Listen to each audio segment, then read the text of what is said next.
Hello, Futility Man here, back once again with another challenge completed. I did the entire Easter egg of Die Maschine without losing any health to whatever, buying perks, or using a support like a death machine. For the people that don't believe me, the link to the full unedited video will be in the description. This was streamed on Twitch. This video, however, explains the most important steps and strats that I used for completing this Easter egg. I hope you enjoy and learn something. Of course, the first thing I had to do was turn on Pack-a-Punch. I gathered some points in spawn, charged up my Frenzied guard as I was gonna use it later, and kept an eye open for monkeys, molotovs and armor to be able to properly use my Frenzied guard. After that Pack-a-Punch was activated, I needed to get all the parts for the Evoroscope. I used the Hellhounds and my Frenzied guard to fill up the canister, so I could easily upgrade my DIE in the gas variant.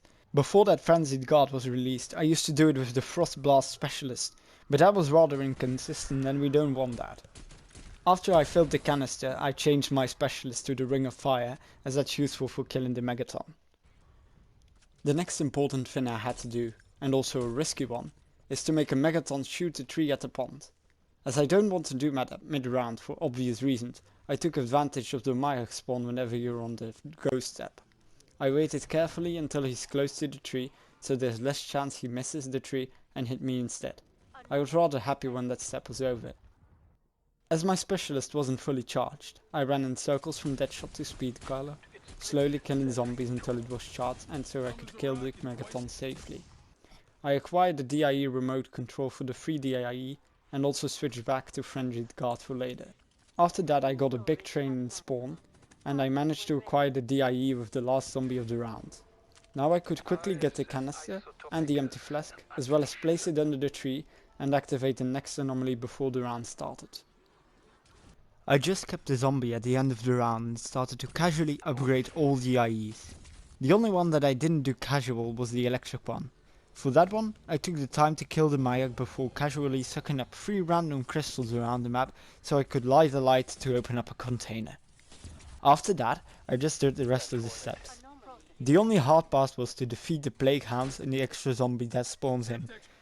You could have the Plague Hounds spawn in around the golden ball, which would make you go back inside the Nagged building for killing them way easier, or they could spawn into the Nagged building just as in my game and you could easily kill them while they come outside the building.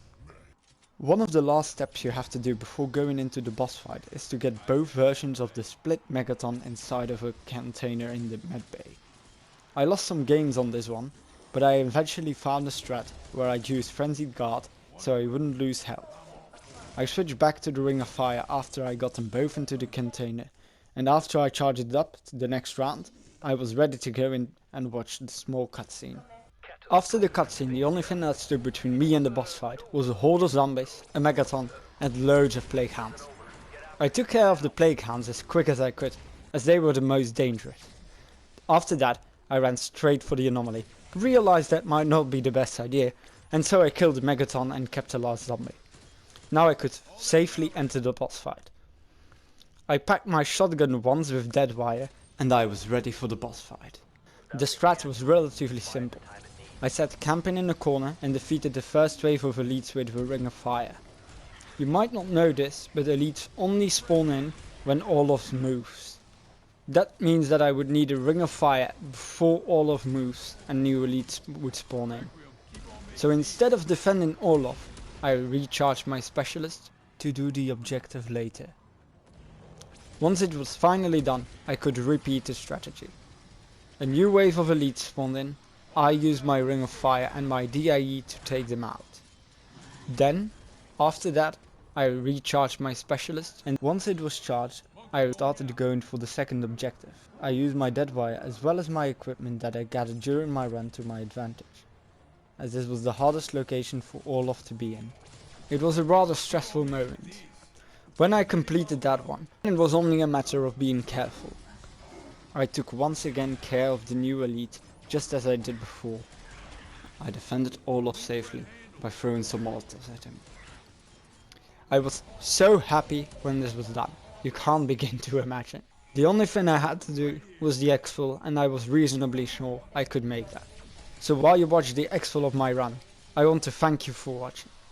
I truly hope you enjoyed and learned something new, as this took a while to make, and also to complete the challenge. As I said in the beginning, you'll find the full unedited video in the description, as well as a small video where I captured some of my failed attempts. I'm also going to torture myself doing this challenge on Firebase E, so stay tuned for that one, as well as loads of failed attempts. I want to give a shout out to Maniac for letting me into the No Thumb script. He's the one that made me do this challenge and supported me. He's a good friend and he does some insane challenges, so I really recommend checking him out when he's live. I hope you have a good day and peace out.